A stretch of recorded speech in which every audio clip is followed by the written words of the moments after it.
Halo, gimana kabarnya, Mas? Sehat ya? Baik, sehat-sehat Mas. Alhamdulillah. Gimana nih? Aktivitas aman? Aman. Ya weekend seperti biasa aja sih. Campur-campur kerjaan dan juga liburan. Oke, jadi nyantai, terus ngerjain kerjaan juga, terus ikutan jadi narasumber di Clubhouse juga ya. Ya, seperti itu Mas. Oke. Thank you, Mas Irfan Dias. Aku mau nyapa dulu nih, halo Mas Hatta. Halo Mas Ibnu, Halo, gimana Mas Hatta kabarnya? Udah lama nggak Alhamdulillah ketemu baik. nih. Iya, Alhamdulillah baik. Mas Ibnu gimana kabarnya? Sehat. Mantap. Posisi di mana, Hat? Lagi di Jakarta aja. Oh, masih di Jakarta aja ya? Yes. Oke. Oke, thank you. Buat Hatta, sekarang aku mau ke nyapa Mas Gemal dulu. Halo Mas Gemal, selamat sore. Selamat sore, biasanya panggil Bang, bro. Oh iya, udah lama nggak ikutan soalnya. Oh, siap. Gimana, udah sehat? Alhamdulillah udah, bro. Oke, alhamdulillah. Oke, halo Fon, Iya. gimana Fon? Oke, gua kabarnya oke sih. Seperti biasa. Aman ya? Aman-aman aja.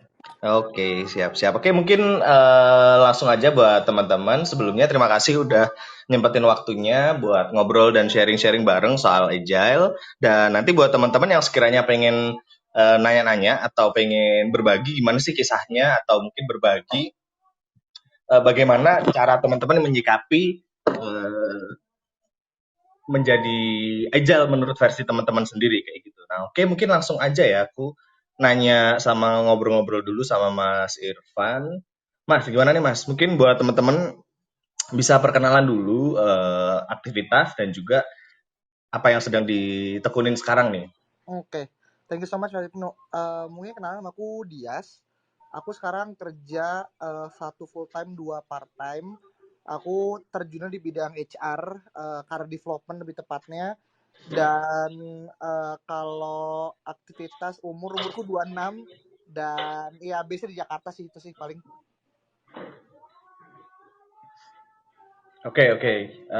Mungkin langsung aja kali ya ngomongin masalah agile nih. Nah, menurut Hmm. Mas Irfan dia sendiri agile itu yang kayak gimana sih, Mas? Oke. Nah, aku sih pertama mungkin ini ya disclaimer ya, karena banyak orang kemudian mengasosiasikan agile itu kan pada orang-orang yang biasanya kerja di software development gitu kan.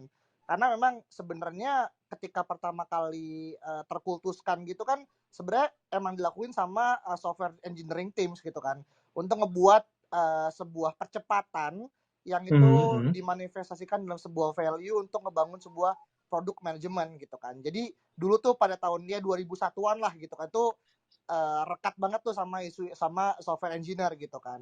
Namun gitu kan karena memang aku juga baca-baca riset karena memang seolah-olah menggunakan agile methodology ini semacam apa ya?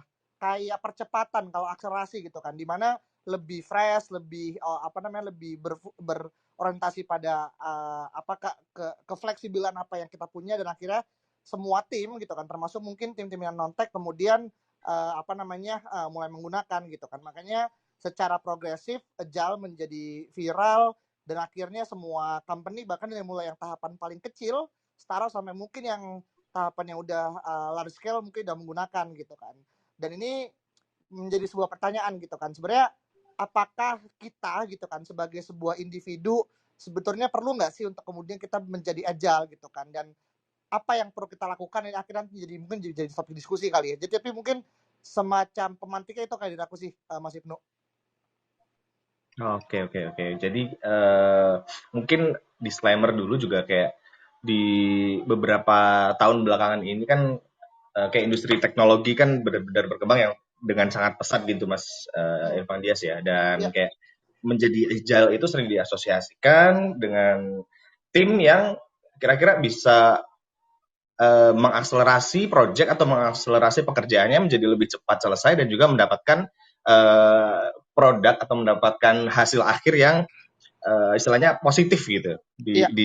dibandingkan dengan orang-orang yang mungkin timnya kayak agak slow Hmm, terus slow pace gitu-gitu berarti. hmm. Dan menurutku satu lagi sih mungkin tambahan terakhir ya kayak Dengan Mhm. kita menggunakan agile atau kita jadi agile itu kita seolah mendukung merit base gitu dalam sebuah pekerjaan gitu. Kalau dulu orang terlalu ribet dengan birokrasi gitu kan, lebih percaya siapa akan lebih berkuasa, dia yang paling benar. Nah di agile ya kita nggak fokus pada ego masing-masing individu gitu kan, siapa lebih senior dan siapa lebih junior, tapi fokus pada apa yang betul dan daripada siapa yang akan lebih betul sih dibanding subjeknya, kayak gitu sih kalau aku sih. Oke. Berarti tergantung dari kira-kira bagaimana definitif dan juga subjek yang mau kita bangun dengan kata-kata agile itu sendiri ya, tergantung dari hasil akhirnya juga sama orang-orang yang menggunakan. Iya benar-benar. Oke, thank you Irfan. Nanti aku balik ke kamu lagi. Sekarang aku mau ke Hatta nih. Halo Hat. Halo Mas. Yes. Halo. Gimana? Mungkin baru join juga, dan teman-teman yang mungkin baru kenal atau baru tahu, mungkin boleh dikenalkan dulu tentang dirinya, terus aktivitas yang sekarang sedang dilakukan, dan juga lagi ngerjain project apa nih kira-kira. Oke. Thank you nih Mas Ibnu dan teman-teman nih buat kesempatannya. Kenalin, namaku Hatta. Saat ini usia masih 25 tahun. Aktivitas kesehariannya kerja. Aku kerja di Link aja as a researcher, jadi customer experience researcher. Kemudian aku juga lagi kuliah saat ini S2, alhamdulillah lanjut di LSPR. Terus kemudian selain itu kegiatannya paling ya nge-gym, WFH, makan gitu aja, continue gitu. Terus selain itu alhamdulillah sekarang lagi bangun bisnis juga sama teman-teman, dan kemarin startup kita lagi launching gitu, baru launching. So aku di situ in charge as a product sih gitu. Oke. Mungkin ini kali ya. Untuk posisinya sendiri sekarang berarti ikut yang tag team kalau gitu. Yes, aku kalau di Link aja as operational karena kan ngurusin customer ya. Mm-mm. Benar-benar gabung sama teman-teman tech tapi yang bagian produknya. Kalau yang di startup Oke. aku fokus di produk sendiri sih, tapi juga sering mingle juga sama tech karena produk sama tech itu kan nggak bisa jauh ya gitu. Itu sih. Berarti masuknya product development ya. Betul. Oke. Product development. Tuh. Kalau boleh tahu nama startupnya apa nih? Kemarin kita masih baru launch dan produk kita masih MVP juga, namanya nih Guru Merdeka. Apa? Gurumerdeka.id. Gurumerdeka.id. Oke. Betul. Mungkin bisa dijelaskan tipis-tipis kali ya. Oh, oke. Oke, tentang gurumerdeka.id itu Ya, sendiri. jadi promosi nih Mas di sini. Ini nggak bahas agile nih, nggak bahas agile. Oke, ya nggak apa-apa lah. Mungkin aku boleh share. Sebenarnya Guru Merdeka itu kita itu pengen fokus ngembangin value guru ya gitu. Kalau mungkin sekarang kita lagi ngetren yang namanya ruang guru, di mana targetnya adalah siswa gitu ya bisa belajar video pembelajaran masalah IPS, IPA dan macam-macam. Tapi kalau misalkan di Guru Merdeka ini kita fokus buat mengembangkan skill set sebagai seorang gurunya gitu. Ya simple thing kayak gimana sih cara membuat suatu bentuk kurikulum problem solving, atau gimana sih cara mengajar dalam bentuk kurikulum tertentu, kayak gitu sih Mas lebih tepatnya. Jadi memang fokus ke skill setnya as a guru itu sendiri gitu. Jadi jangan sampai guru itu kalah pinter dibanding muridnya gitu kan. Berarti kayak lebih target marketnya tuh lebih ke guru dan bagaimana bisa improving skillnya dari guru itu sendiri. Betul. Nah, ngomong-ngomong masalah agile nih. Jadi dari tadi kan Mas Irfan Dias kan udah ada opening nih kan. Kebetulan orangnya bekerja di bidang HR dan juga ada part time juga. Terus ngejelasin masalah agile itu kayak bagaimana kita bisa fleksibel dan juga diasosiasikan dengan kayak software team nih, engineering team. Nah, kalau misalnya Mas Hatta sendiri memandang agile itu seperti apa nih, Mas? Oke. Sebenarnya tadi udah dibahas sama Mas Irfan ya. Kalau agile itu kita harus fast pace gitu ya, harus cepat dimanapun gitu dan harus fleksibel gitu. Nah itu juga selama aku kerja pun di dunia produk dan juga IT memang agile itu seperti itu. Kalau boleh dibilang kasarannya agile itu kita tuh ngerjain aja dulu deh kayak gitu. As long as kita udah tahu matrix apa sih yang mau kita capai gitu ya. Simple thing kayak oke, ketika kita mau bikin produk, user bisa pakai atau mungkin range downloadnya bisa 10.000 gitu misalkan. Nah, agile itu kita kerjain aja dulu. Once ketika nanti produknya ternyata ada masalah atau apa, it's okay. Kita bisa iterasi di situ. Jadi sebenarnya agile ini akan cepat untuk mengembangkan suatu value dari produk itu kayak gitu sih. Jadi kalau bukan zaman polot lagi yang sifatnya birokrasi gitu ya, benar tadi yang Mas Irfan bilang gitu. Jadi memang fokus, oke, kita tim produk gabung, kita bikin requirement, kita mau bikin barang gitu ya. Oke, kita bikin barangnya fase 1 kita launch gitu. And then gimana hasilnya? Kita evaluate di situ.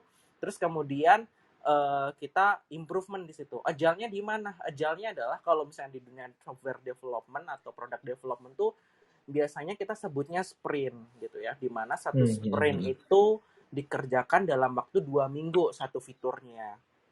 Nah, kalau misalkan di tim produk sendiri itu misalnya kan ada tim bagian desain, terus ada bagian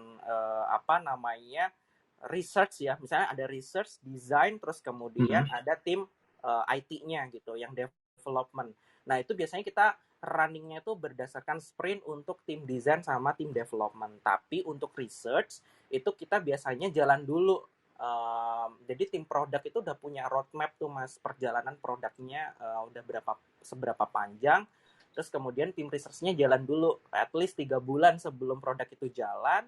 Kemudian kita masukin sprint-nya ke design, teman-teman design membuat produknya 2 minggu, kemudian baru masuk ke development kayak gitu. Ternyata ada problems nih atau apa, nah itu iterasinya akan cepat sekali di situ gitu sih Mas. Oke. Menarik sih. Jadi kayak kita harus ibaratnya harus fast pace, harus benar-benar mengerjakan sesuatu dengan cepat, tapi harus ini juga ya, maksudnya sesuai dengan target atau sesuai dengan outcome yang kita harapkan. Jangan sampai kita cuma ngerjain sesuatu aja, kita cuma udahlah pokoknya kita launching dan segala macam, tapi tapi kita kayak seakan-akan ignore hal itu. Berarti kita ngerjain dengan cepat dan juga tepat dan efisien gitu Mas Hat ya, kalau untuk agile itu sendiri kalau menurut Mas Hat. Betul. Jadi kita kerja dan terukur gitulah, istilahnya kayak gitu juga.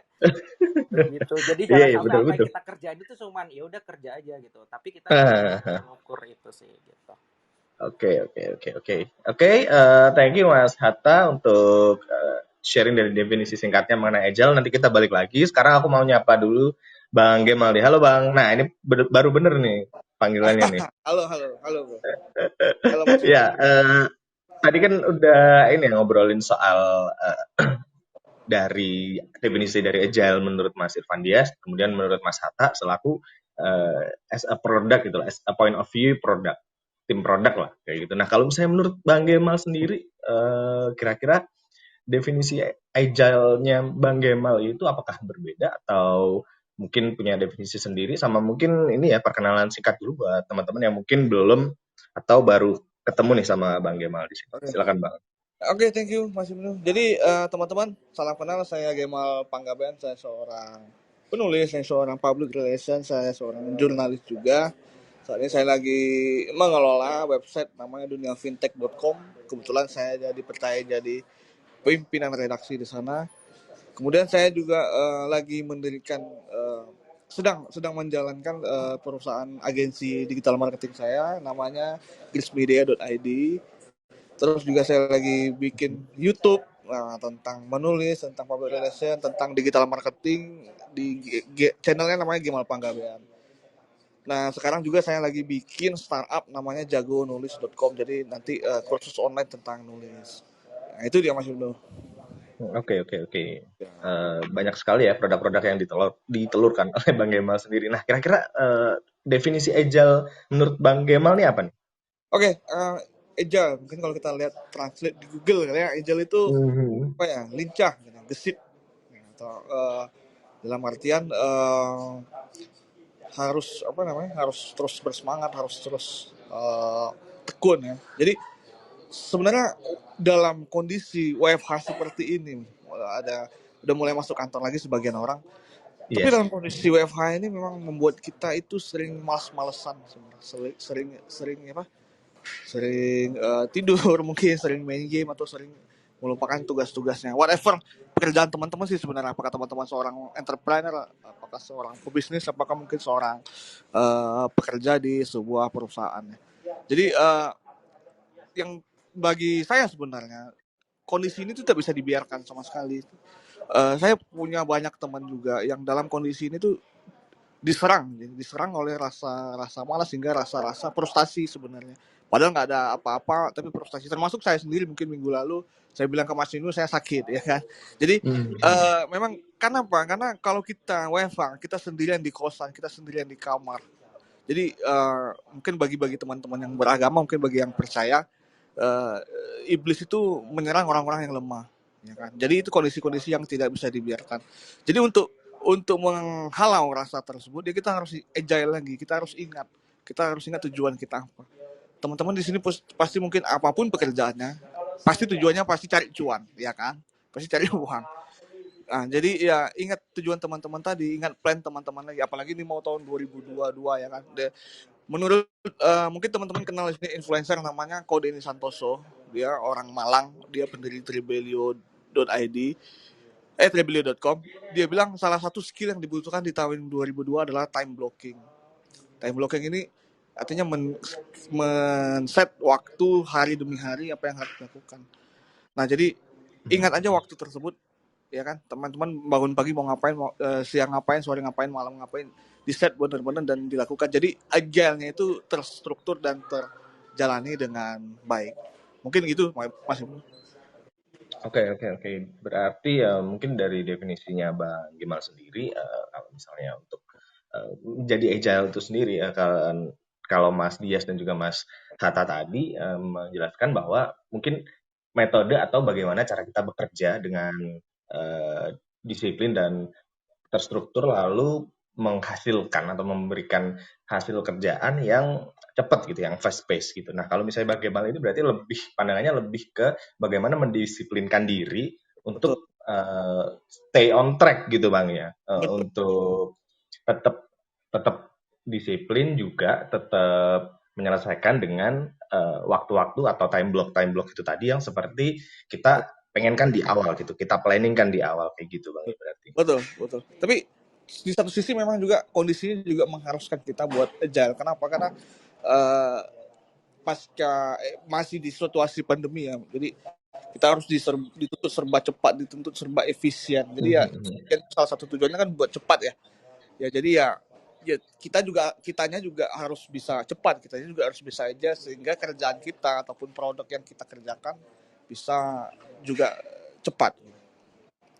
Oke, menarik sekali. Nah, gue mau ke Devon nih. Halo Von, kan tadi kita udah denger dari Mas Evan Dias mengenai gimana dia mengelola dan juga nge-step bahwa statement di awal agile itu dengan tim yang bisa diselesaikan dan pekerjaan yang sudah bisa diselesaikan dengan tepat waktu. Kemudian dari Hatta juga di mana cepat dan fleksibel dimanapun itu. Kemudian dari bagaimana juga disiplin dan time blocking. Nah, kalau dari Devon sendiri nih gimana, Von?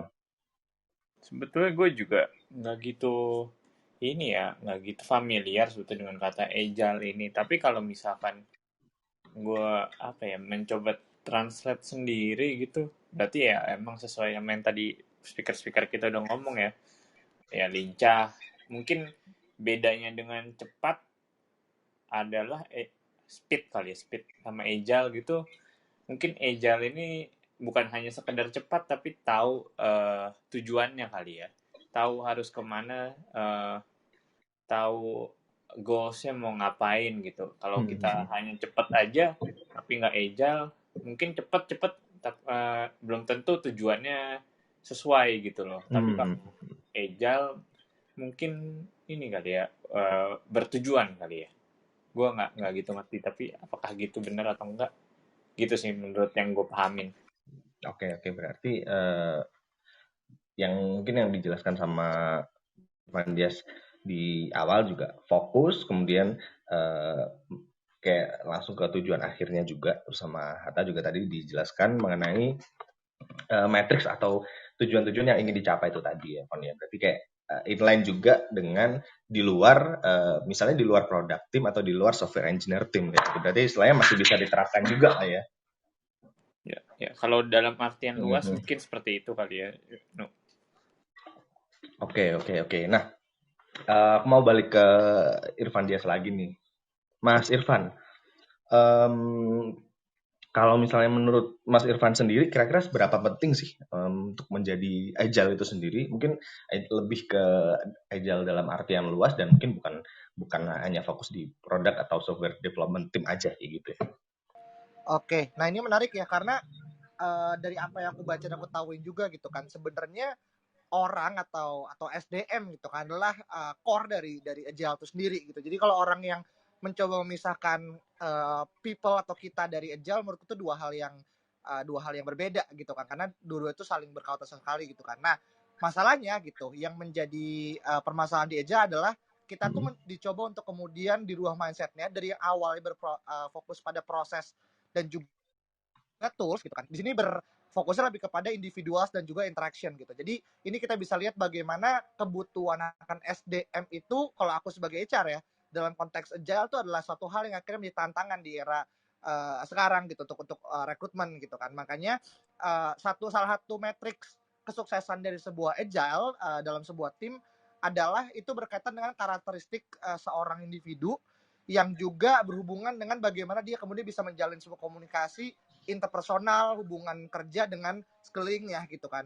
Makanya menemukan orang yang tepat, memiliki orang yang mungkin kasarnya quote unquote salah satu sneak peek adalah dia yang punya growth mindset, itu akan jauh lebih memiliki advantage gitu. Jadi kalau apakah orang yang agile ini menjadi dibutuhkan atau enggak, menurutku mau nggak mau agile-nya akan seperti bahasa Inggris gitu. Semua orang akan membutuhkan gitu karena market mendorong kita ke sana, dan kalau kita nggak kemudian bisa menempatkan diri kita dengan benar, ya like it or not ya kita akan kegiris dengan zaman. Kecuali memang teman-teman kemudian misalkan contoh ada yang mengatakan kayaknya ya, dan memang menurutku ini sebuah hal yang aku niscaya gitu.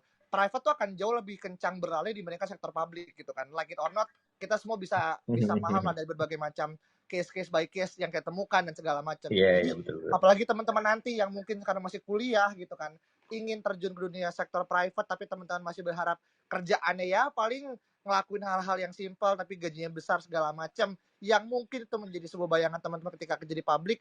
Well, itu nggak akan mungkin bisa teman-teman temukan kalau kerja di private gitu kan. Jadi sih menurutku agile ini sebuah keharusan, tapi apakah kita bisa mulai dari mana, itu menurutku bisa dari hal terkecil kok. Jadi nggak mesti harus dari kerjaan, dan kita mungkin nanti akan sharing juga sama Mas Hatta sama Gemal juga gimana kita bisa memulai agile itu dari bahkan sejak dini kayak gitu sih kalau aku.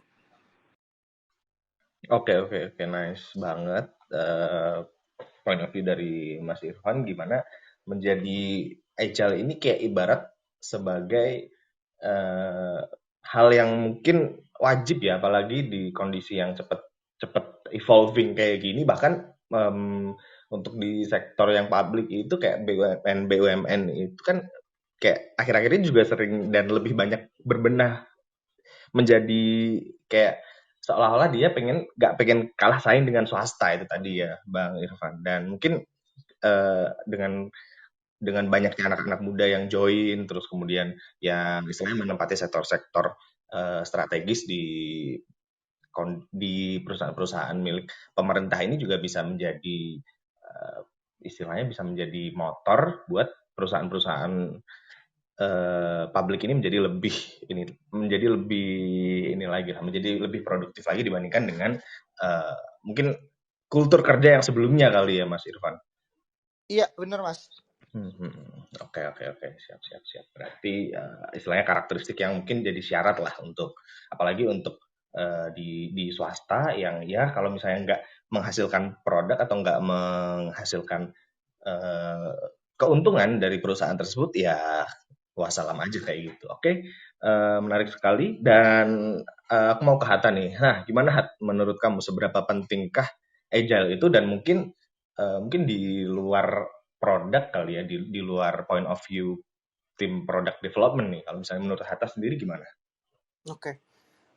Kalau menurutku agile itu penting banget ya untuk era saat ini. Jadi bukan saatnya kita yang kayak nungguin orang. Jadi istilahnya kalau aku bisa bilang ya, dalam beberapa tahun terakhir ini, ketika aku juga alhamdulillah kerja di beberapa BUMN gitu ya, memang agile itu jatuhnya kita harus bisa berinisiatif sih gitu. Jadi dari situ tuh kita bisa kelihatan lincahnya ini anak itu kayak gimana gitu ya. Inisiatifnya itu seperti apa itu benar-benar diuji. Jadi bisa dibilang ketika proses hiring atau mungkin mencari kandidat baru, kita itu to be honest nggak terlalu melihat IPK dia tuh seberapa gede gitu. Kalau misalkan di tempat aku ya, misalnya lihat dulu ini anak inisiatifnya seperti apa, dan ketika dikasih pekerjaan atau mungkin dikasih tes itu tuh terlihat sekali ini tuh anaknya seperti apa kayak gitu. Jadi memang agile itu penting banget, apalagi WFH ya. Aku pun nggak pernah ketemu teman-temanku di HR, ketemu di teman-temanku di mana, karena memang almost 2 tahun itu aku cuma di rumah aja gitu. Jadi memang inisiatif itu penting banget supaya kita bisa terlihat lincah kayak gitu. Jadi kita harus berpikir, oke, kalau misalkan gua nggak bisa ngambil ini, gua harus nanya ini seperti apa kayak gitu. Jadi itu juga bisa jadi poin penting kayak gitu. Dan kalau bisa dibilang juga, memang sekarang perusahaan teknologi atau mungkin banyak perusahaan juga lagi hiring banyak banget ya, ada banyak banget proses hiring, dan memang yang dilihat ini anak ketika dicemplungin dia bisa langsung lari nggak kayak gitu. Jadi memang itu juga poin penting ketika nanti kita akan melatih masa-masa probation kayak gitu. Itu juga jadi penilaian yang harus yang mutlak juga gitu. Jangan sampai udah kerjanya WFH, nggak pernah ketemu, terus habis itu dianya nggak inisiatif, makin kerjanya jadi berantakan kayak gitu sih. Jadi menurut aku agile itu supaya kita bisa lincah, ya udah kita harus melatih aja inisiatif kita seperti apa gitu. Tergantung situasinya sih. Gitu sih Mas Ibnu. Oke. Jadi kayak diasosiasikan juga menjadi inisiatif kayak gitu ya. Jadi selain dia inisiatif, kayak harus istilahnya tepat juga nih apa yang dikerjakan olehnya. Apalagi dengan kondisi yang sekarang ini yang mungkin bisa kerja di mana aja ya, kayak banyak juga sih teman-temanku yang jadi digital nomad sih, jadi kayak dia mau tinggal di Makassar, mau tinggal di Palembang, tapi kayak kerjaannya juga harus tetap jalan dan produktif kayak gitu. Betul gitu. Apalagi kita semuanya dituntut buat cepet ya kalau di WFH. Kan lu kerja dari rumah, berarti kan waktunya lebih banyak gitu kan. Iya. Harus dibiasakan juga dengan kondisi yang sekarang ini kayak gitu. Betul Mas. Oke, thank you Hatta, nice input juga. Nah, aku ke Bang Gemal nih. Nah, ini kan dari Bang Gemal di bidangnya satu menulis, writer lah ya, writer dengan kondisi yang sekarang informasi benar-benar sangat luas aksesnya dan bisa dinikmati di mana aja. Nah, kira-kira dengan kondisi yang seperti itu dan ada bagian digital marketing juga yang sedang dikerjakan oleh Bang Gemal. Nah, itu kan sangat menuntut untuk bekerja dan juga berpikir lebih cepat nih, Bang. Ya, Nah, gimana menurut Bang Gemal sendiri kira-kira pentingnya itu bisa dibilang what should I do, apa yang harus aku lakukan biar kayak mindsetku ini agile nih buat ngerjakan banyak hal. Kan kayak dari Bang Gemal sendiri udah ada example nih yang ngerjakan banyak hal kayak gitu. Kayak mungkin bisa di-sharing juga buat teman-teman. Oke, thank you. Jadi untuk nulis sebenarnya ataupun konten sih sebenarnya yang dikejar itu kan bukan perfectnya, tapi yang dikejar adalah kuantitasnya, masifnya. Jadi jadi nantinya perfectnya itu akan terbentuk setelah banyak melakukan nulis, banyak bikin konten misalnya gitu. Tapi yang perlu diperhatikan tadi adalah bahwa seperti yang dibilang Irfan tadi, bahwa agile ini adalah sebuah keharusan bukan bagi siapa saja sih sebenarnya. Jadi agile itu merupakan keharusan bagi siapa aja. mau baik dia penulis, baik dia seorang pekerja di perusahaan, baik dia seorang pengusaha atau siapapun gitu. Jadi apalagi memang di saat ini ya kan, menulis itu nggak bisa lagi, udah banyak banget kompetitor, jadi nggak bisa lagi harus nulis satu terus nge-reach banyak orang, itu kan udah sulit. Jadi memang harus bagaimana caranya, khususnya di bidang saya gitu ya, caranya harus bikin kontennya secara masif setiap hari gitu. Itu sih. Oke. Jadi kalau misalnya untuk point of view-nya Bang Gemal sendiri menjadi agile ini berarti harus menyelesaikan dan juga menghasilkan atau memproduksi banyak-banyak Ya, hasil ya atau result ya. Dan dari situ nanti kayak untuk bahan evaluasi atau untuk betul. bahan istilahnya penyempurnaannya itu nanti Ya. kayak jalan beriringan atau paralel dengan jumlah kuantitas yang diproduksi, kuantitas pekerjaan ya yang diproduksi gitu Bang berarti. Betul. Dan is better than perfect. Oke, menarik sekali Yes. karena termsnya juga sering digaungkan, cuman mungkin banyak orang yang dia orang-orang perfeksionis atau waduh ragu nih tentang kualitas kerjaannya kayak ini iya nggak ya maju mundur akhirnya dari situ dia banyak keraguan-keraguan yang menyebabkan kelihatannya kayak pekerjaannya belum terselesaikan dengan maksimal. Padahal mungkin kita kan nggak tahu ya apakah dia emang ragu atau dengan hasilnya takut kayak gitu Bang ya. Iya, sebenarnya karena kan gini ya orang mungkin di zaman media sosial ini banyak komentar yang bikin orang takut sebenarnya. Jadi cibiran-cibiran orang yang bikin orang takut. Tapi kan sebenarnya itu bukan sebuah halangan untuk kita agile. Justru kalau kita bedah aja konten-konten orang, konten influencer sekalipun yang dengan banyak viewers dan banyak reach itu masih banyak banget yang nggak 100%, bahkan di bawah 70% dari kata sempurna. Misalnya kepalanya kepotong sedikit misalnya. Itu sebenarnya banyak, tapi tetap aja bahwa orang banyak suka kok. Jadi penghalang-penghalang seperti itu yang bikin orang nggak aja gitu. Seperti yang dibilang Irfan tadi atau dibilang Hatta tadi juga, bahwa kita udah WFH nih. Ya WFH itu kan sebuah sebuah berkah ya, sebuah rasa, Betul. sebuah keenakan, tapi justru malah menyerang ke rasa malas kita. Jadi pengen bikin kita malas, itu sebenarnya yang harus dilihat dulu bahwa ini adalah peluang. Apalagi prinsipnya agile, prinsipnya bekerja dengan sikap yang cepat dan lihai begitu, ya harus melihat semuanya dari sisi baik dulu. Oke. Nice sekali. Kayak kita ngelihat di luar juga mungkin khususnya untuk digital ya, di bidang digital kayak mungkin banyak sekali konten-konten entah itu di sosial media atau mungkin di platform video seperti YouTube dan juga platform portal berita online yang sekarang mungkin yang penting ngeblasting dulu untuk urusan bukan perbaikan ya, untuk urusan penyempurnaan itu bisa dilakukan di belakangan ya, istilahnya orang nge-hook dulu ya Bang ya, tentang ini nih brandku, terus kemudian ini berita tentang hal ini yang disampaikan oleh portal berita A, B, C, D. Yang penting orang bisa istilahnya bisa terhook dulu juga. Betul. Jadinya kelihatan bahwa banyak perusahaan-perusahaan ini membutuhkan orang-orang yang ya itu tadi ya, agile dan juga yang penting keluarkan produk-produk mereka dulu gitu. Betul. Jadi ya itu merupakan bagian dari, kayak dikata Irfan tadi, bagian dari karakter lah. Jadi kan medsos dalam prinsip kita ngonten dan nulis itu kan show yourself ya kan. Kalau kata itu broadcast yourself. Ya sama sih prinsipnya di nulis, di konten apapun, semua jenis konten ya tunjukkan siapa dirimu ya. Kalau kamu memang agile ya tunjukkan dirimu bahwa kamu agile ya, bisa memproduksi konten yang banyak setiap hari. Mungkin seperti itu ya dari aku.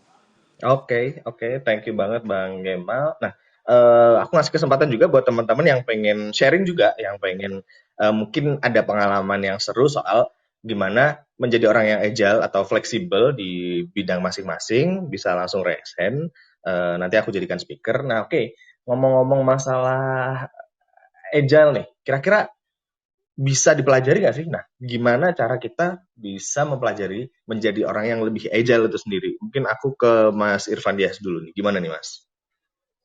Iya, ini menarik ya, terkait dengan apa namanya, bagaimana kita bisa menjadi agile gitu kan. Tapi mungkin yang perlu kita tekankan lebih awal adalah apakah agile itu bisa dilatih atau dipelajari gitu kan. Dan ini menurutku adalah sebuah hal yang sangat bisa banget gitu kan. Karena kenapa?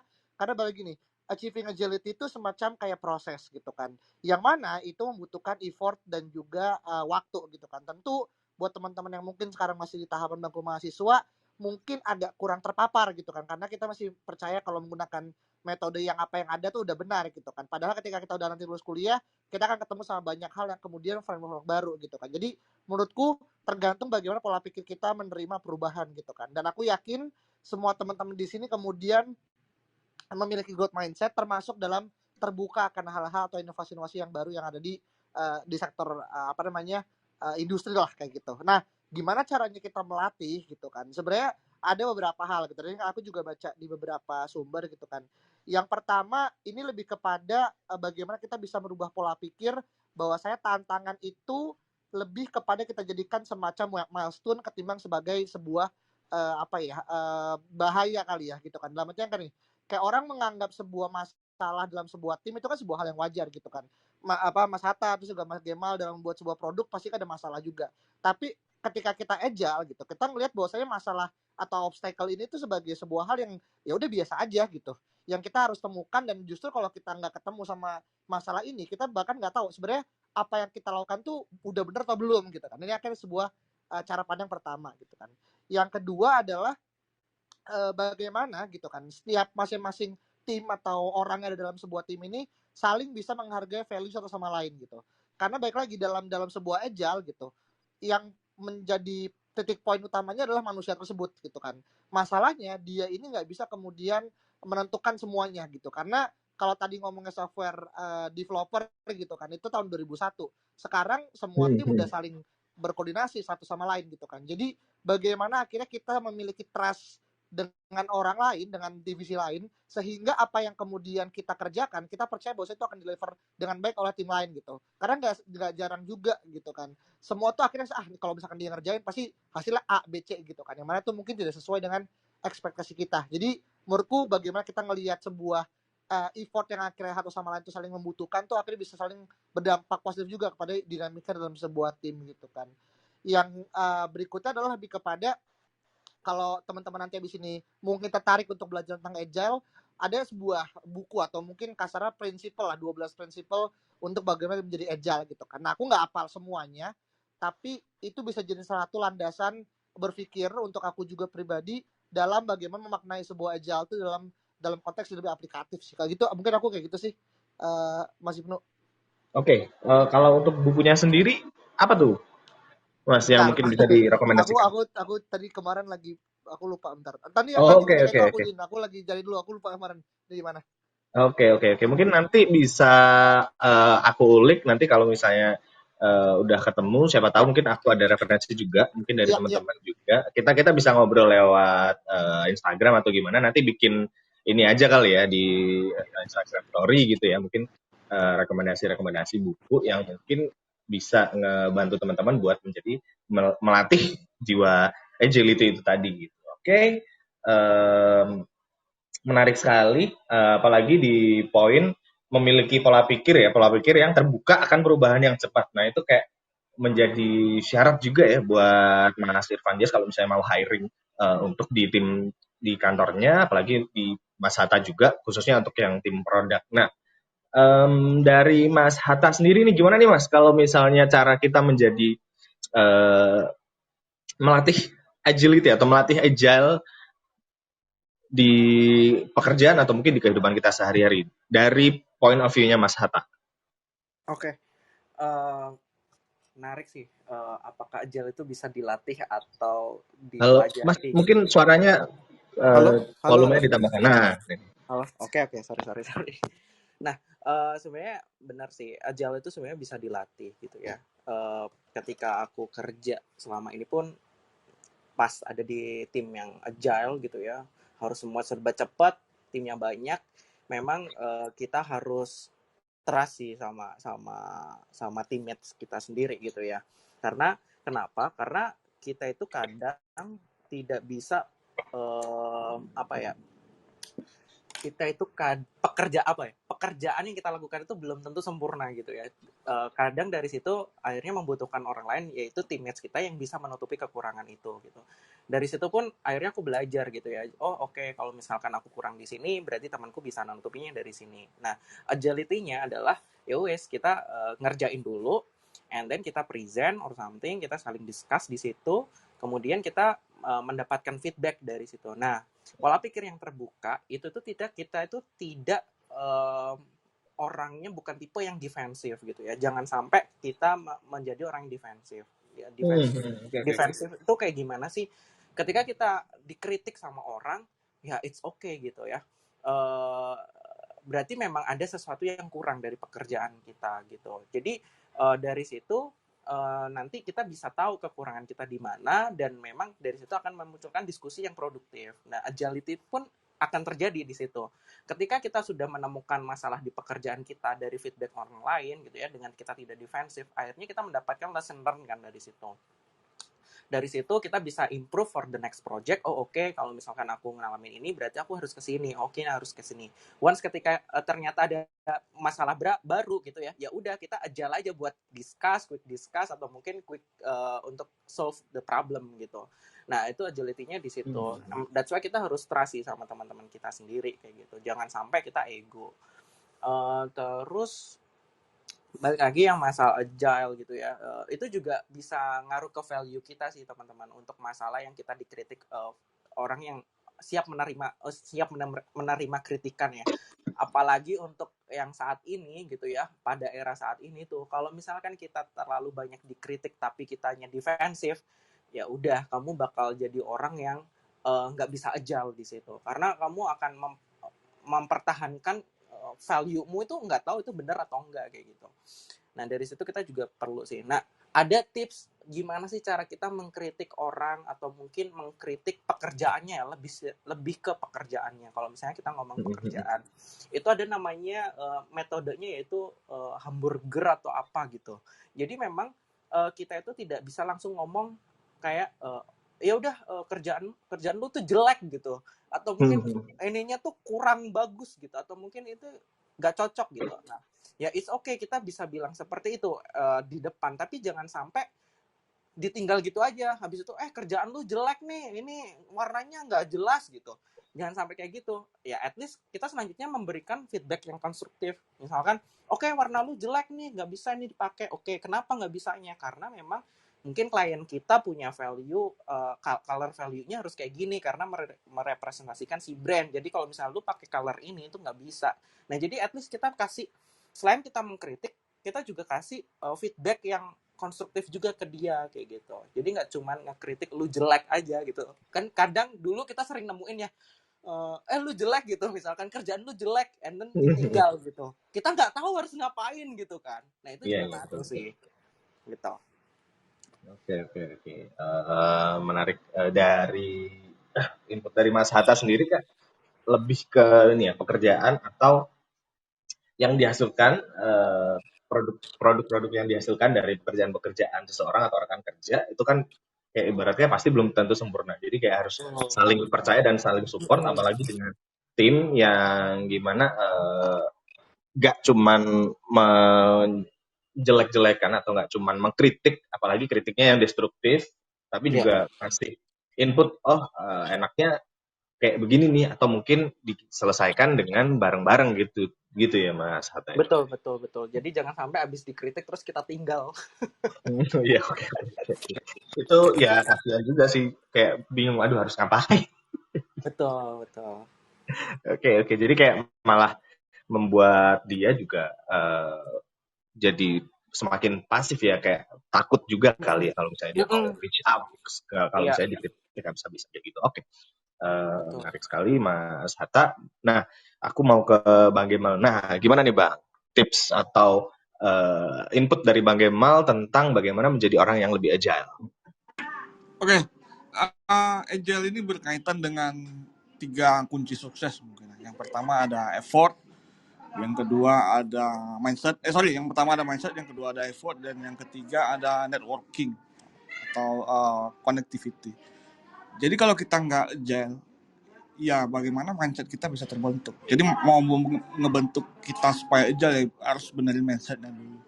Yang kedua tadi berkaitan dengan effort ya. Agile itu membutuhkan effort, ya kan? Ya nggak bisa berubah-rebahan aja di rumah lagi WFH, tapi kita ingin agile. Ya, agile itu butuh effort. Seperti yang aku bilang di awal tadi, ada time blocking. Yang ketiga ya berkaitan dengan networking atau connectivity. Kalau lu nggak agile, kalau teman-teman nggak agile, siapa yang mau bekerja sama dengan teman-teman? Ya kan? Nah, sebenarnya tips bagi agile itu, bagi teman-teman yang ingin agile, kalau aku sih nggak ada. Tapi agile itu sebuah keharusan, kayak yang dibilang Bro Irfan sama Bro Hatta tadi.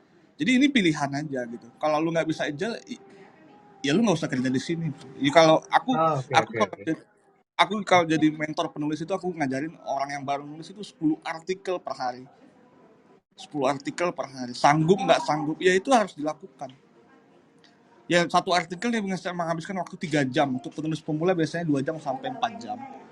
Ya kan? Ya harus bisa menghabiskan satu hari itu ya nulis. Gitu. Tapi nantinya akan terbiasa, satu artikel itu sampai merem juga bisa bikin dalam waktu setengah jam. Nah, jadi waktu 30 menit. Ya kan? Jadi 5 jam selesai, habis itu nggak kerja lagi, mungkin bisa mengerjakan yang lain. Jadi efek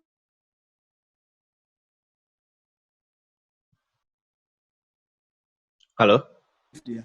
Jadi ya mau nggak mau sebenarnya agile itu ya harus dilakukan. Ini hanya di nulis, hanya di konten ya. Kayak di kerjanya Mas Irfan, kayak kerjanya Mas Hatta juga pasti membutuhkan orang yang agile. Kalau nggak ya gimana gitu. Apapun pekerjaan, siapa lagi zaman sekarang ya harus agile. Gitu sih Mas. Mas Ibnu. Oke.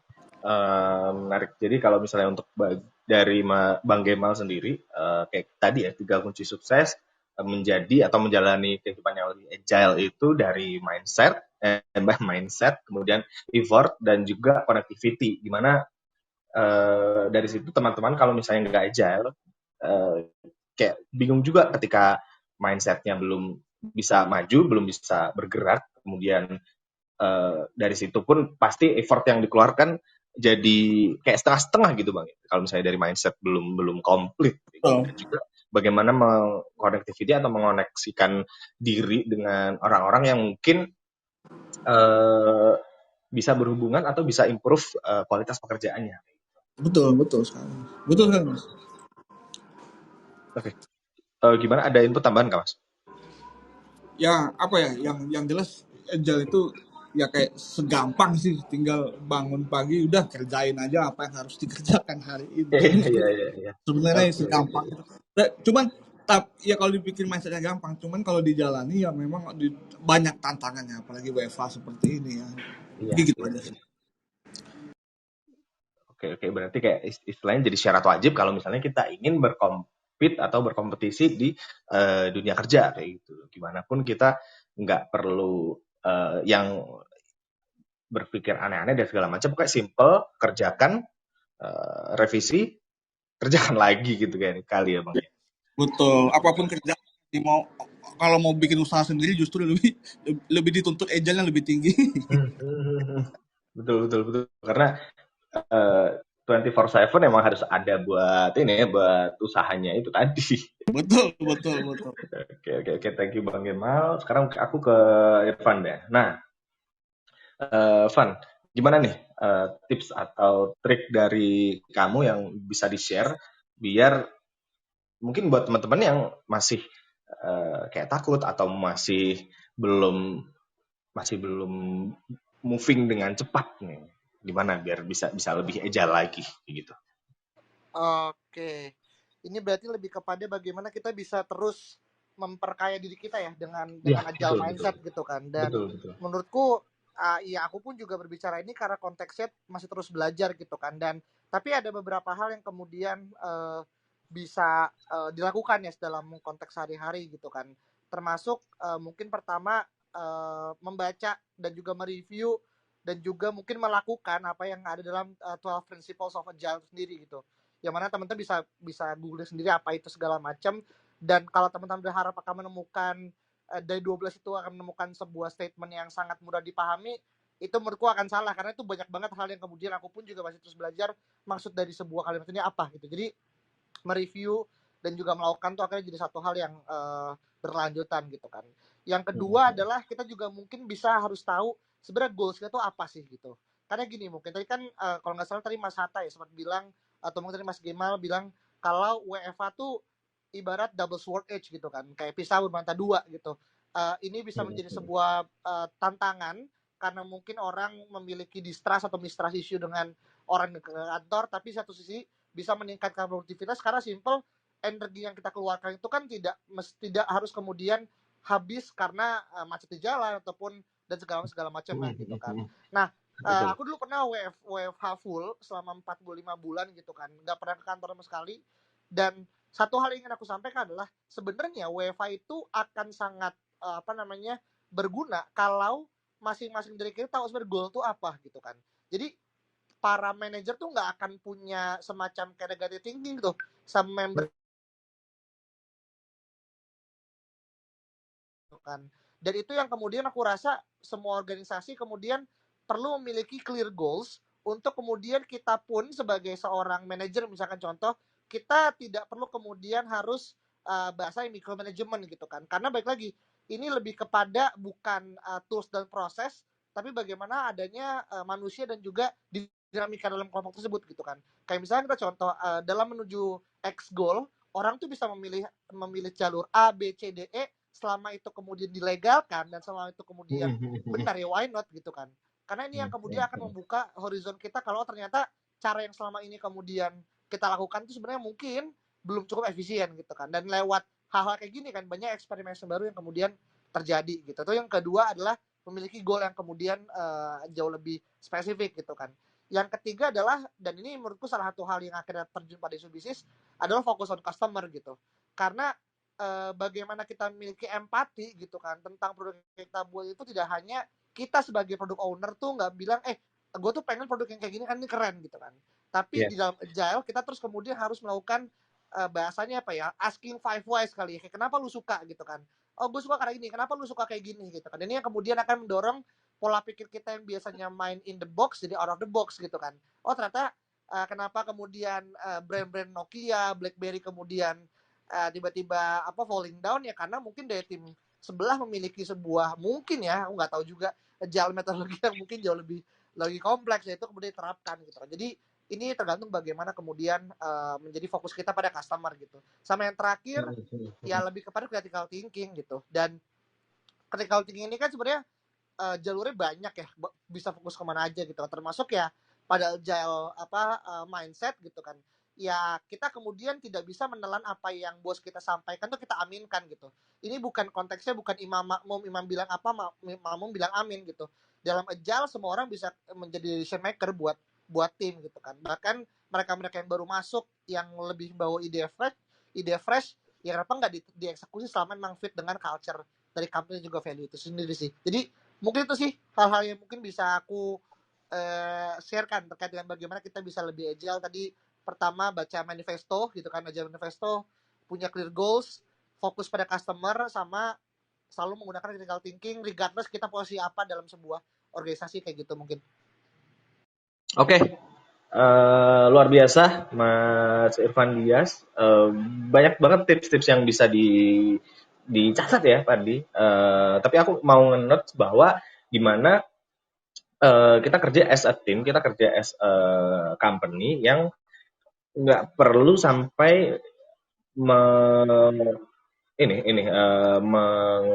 grab semuanya, apalagi kalau misalnya di posisi manajer kayak gitu. Jadi kayak ya sudah, mungkin ketika staff atau mungkin orang-orang kita bisa bekerja dengan cara mereka dan yang as long as deliver dengan baik, ya why not, nggak perlu sampai kita berpikiran yang negatif atau berpikiran yang jelek lah terhadap kinerja atau kerjaannya kalau misalnya emang yang disampaikan atau yang diberikan itu terdeliver dengan baik kayak gitu Mas Irfan Dias. Yang menarik sekali, apalagi tadi ngebahas fokus on customers, ini juga masih belum sempat diangkat tadi, baru di notes oleh Mas Irfan Dias gimana kita berinovasi yang disampaikan juga tadi. Kita berinovasi dan juga memiliki action plan atau goals harus disesuaikan juga dengan customer. Karena kalau kita ngejualnya ke siapa sih kalau nggak ke customer, kayak gitu kali ya Bang Irfan Dias.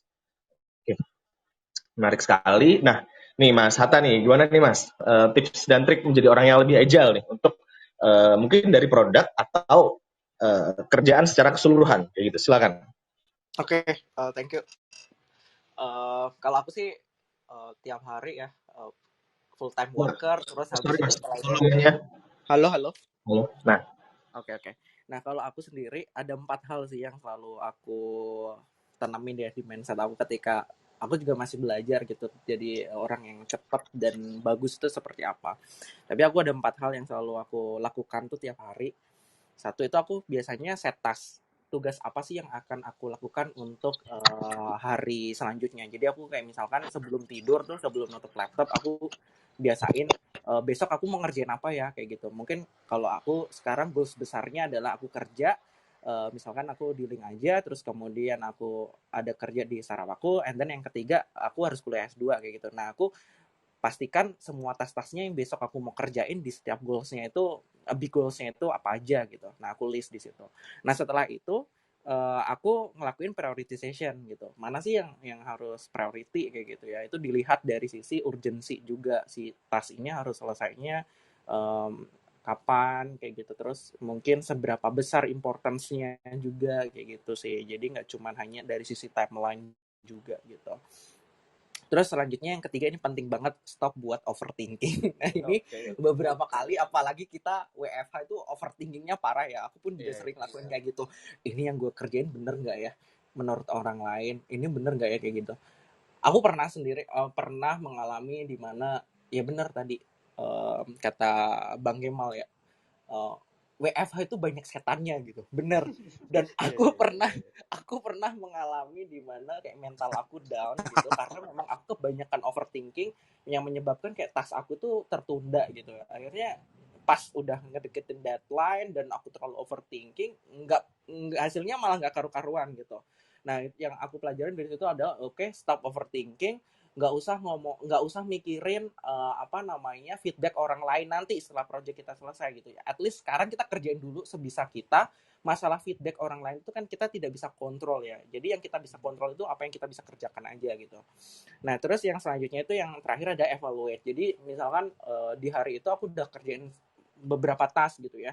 Terus kemudian ada task yang nggak selesai gitu ya. Ada task yang nggak selesai, aku evaluate. Kenapa sih ini tasknya nggak selesai? Apakah aku terlalu banyak leha-leha atau aku terlalu banyak ngabisin waktu untuk ngerjain task yang mana kayak gitu. Nah, aku dari situ bisa tahu ternyata aku kurangnya di sini, and then for the next berarti task ini yang mungkin harus jadi prioritas utama kayak gitu karena kemarin belum selesai hal kayak gitu.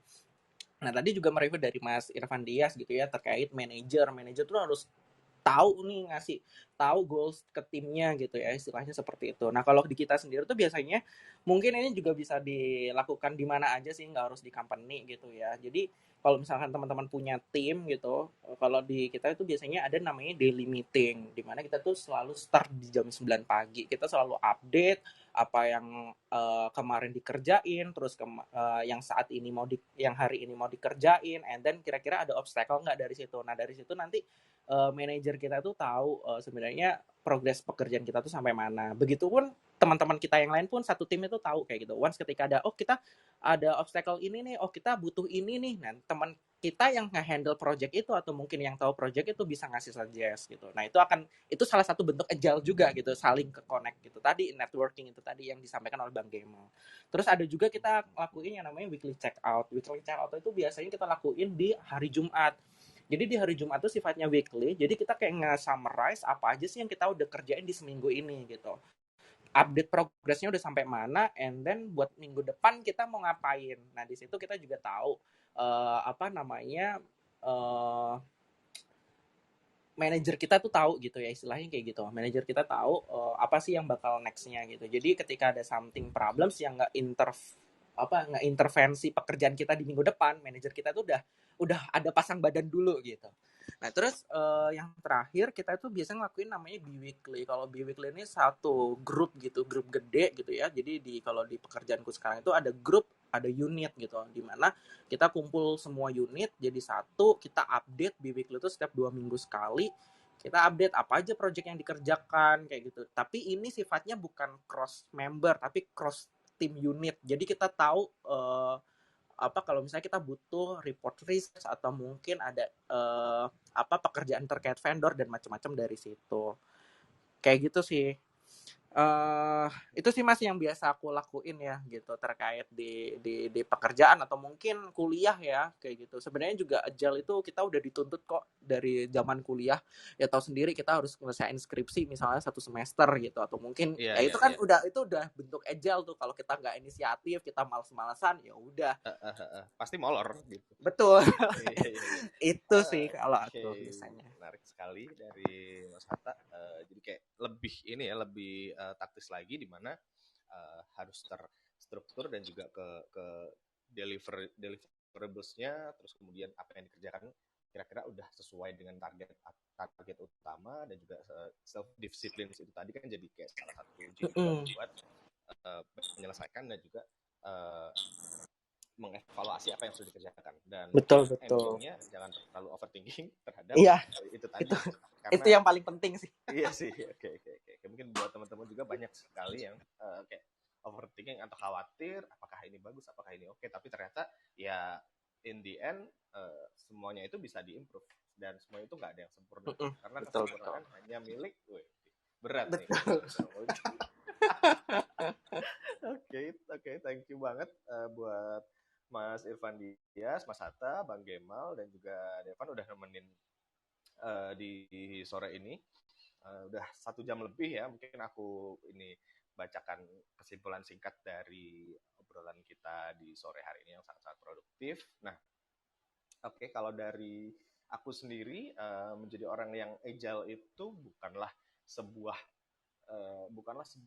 tanda kutip keistimewaan, tapi menjadi orang yang agile ini kayak menjadi salah satu syarat wajib buat kita berkompetisi di lingkungan apapun, apalagi di kondisi yang sangat-sangat fast-paced industri, di mana kita harus menjadi orang yang agile, fleksibel, dan memiliki self-discipline yang tinggi. Oke, mungkin dari aku seperti itu. Ada tambahan dari Devon? Kurang lebih sih nggak ada. Gue sih cukup setuju sih. Ya, agile itu juga tadi siapa ya? Bang Kemal ya yang bilang yang kalau misalkan agile itu ya dari diri sendiri lah gitu. Dan gue juga cukup setuju kalau kayak bisa dimulainya dengan yang paling gampang dulu lah kalau menjadi agile gitu. Ya bangun pagi hari gitu-gitu. Terus baru nanti perlahan-lahan kita bisa jadi orang yang lebih agile lagi gitu sih kurang lebih. Oke, jadi kayak compounding nih Evan ya, dibangun dari yang mudah dulu kalau misalnya dari Devon. Yes. Oke, terima kasih Mas Irfan Dias, terima kasih Mas Hatta dan Bang Gemal, dan juga teman-teman yang udah dengerin sama udah join. Sampai jumpa di edisi Clubhouse di minggu depan. Saya tutup. Selamat sore dan selamat berakhir pekan buat semuanya. Terima kasih.